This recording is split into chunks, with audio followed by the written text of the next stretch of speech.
매년 8월 14일을 일본군 위안부 피해자 기림의 날로 지정하고 추도공간 조성 등에 대한 법적 근거를 마련한 위안부 피해자법 등 2018년 상반기에만 모두 480개 법령이 새로 시행됩니다.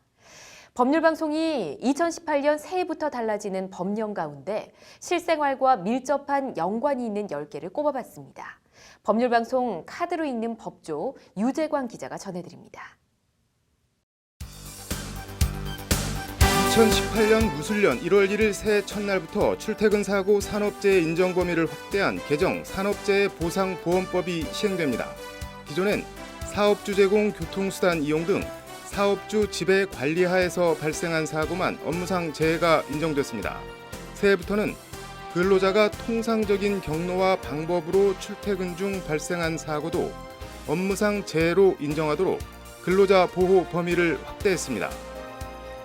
500만 원 이하 벌금형에 대해서도 집행유예를 선고할 수 있도록 한 개정 형법도 1월 7일부터 시행됩니다.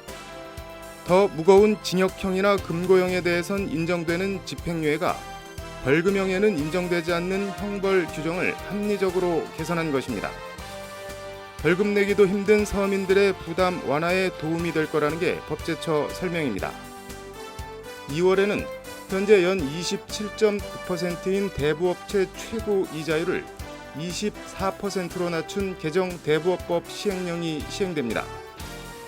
은행 등에서 돈을 빌릴 수도 없어 대부업으로 내몰리는 서민들의 부담을 다소나마 덜어줄 수 있을 것으로 보입니다.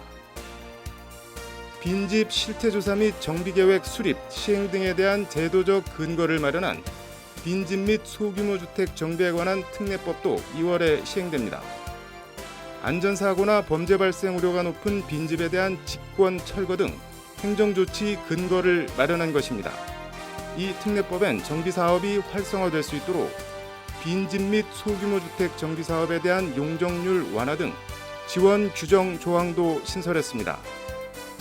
말도 많고 탈도 많은 아파트 등 공동주택 간접 흡연 문제, 그 해결을 위한 법적 근거를 담은 공동주택관리법도 2월에 시행됩니다.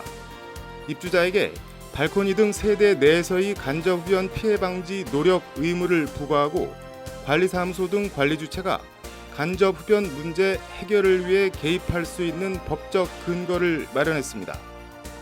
4월에는 수습 중인 단순 노무 업무 종사자도 최저임금을 보장하도록 한 개정 최저임금법이 시행됩니다. 기존에는 3개월 미만 수습 근로자의 경우 업무를 배우는 기간이라는 이유로 최저임금액보다 낮은 임금을 지급해도 제재할 근거가 없었습니다. 개정 최저임금법이 시행되면 기능 숙련 기간이 필요 없는 단순 노무 업무 종사자는 수습 기간 중에도 법정 최저임금을 전액 지급받게 됩니다. 3월엔 또 동물학대 예방을 위해 현행 신고 대상인 동물 생산업을 허가 대상으로 전환하도록 한 동물보호법도 시행됩니다. 동물 관련 산업, 영업 종류에 동물 전시업, 동물 위탁 관리업, 동물 미용업 등을 추가하고 등록제로 운영, 체계적으로 관리토록 했습니다. 3월부터는 또 지금과 달리 원동기 장치 자전거 면허가 없어도 전기 자전거를 운행할 수 있는 자전거 이용 활성화에 관한 법률이 시행됩니다. 이 법은 자전거 주차장 등에 전기자전거 충전소를 설치하도록 했고 안전사고 방지를 위해 13세 미만 어린이는 전기자전거를 운행하지 못하도록 보호자의 주의 의무를 부과했습니다. 4월에는 졸음운전으로 인한 교통사고 및 인명피해 예방을 위해 운수사업자에 대해 운수 종사자 휴식시간 보장을 명시한 여객 자동차 운수사업법이 시행됩니다. 이와 함께 신규 도입 사업용 차량엔 6세 미만 유아 대상 보호용 장구를 장착할 수 있는 상태를 의무적으로 갖추도록 했습니다.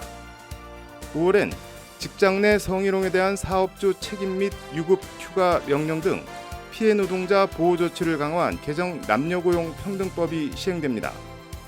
인공수정 등 난임치료를 위한 연간 3일의 난임치료 휴가를 도입하고 난임치료를 이유로 해고나 징계 등 불리한 처우를 금지하는 등 난임치료를 법적 권리로 보장하도록 하고 있습니다.